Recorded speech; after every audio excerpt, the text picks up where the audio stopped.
In this video, I'm going to share to you on how you can make an epsilon symbol in Microsoft Word. So let's get started. So first, we need to open Microsoft Word. So type Word in the Windows search bar. Click on it under the best match. Click on the blank document. Okay, so let me just quickly insert the font size. So what we are going to do is we just need to use a shortcut. So I'm just going to type the shortcut from here. It's Alt plus 238. Okay, so you need to use your numeric keypad on your physical keyboard on your laptop. But if you don't have the numeric keypad on your laptop, because not all laptops has a numeric keypad, so do not worry. You can use the on-screen keyboard of our Windows.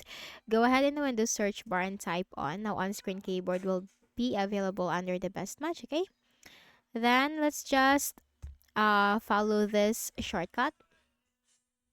So press the Alt key on your keyboard. So as you can see, this is visible in blue color on the on-screen keyboard as an indicator that we have just pressed the Alt key on our physical keyboard. So while pressing the Alt key, we need to go to the numeric keypad on the on-screen keyboard and then press 2, 3, 8, and then slowly release your finger. And that's it, okay?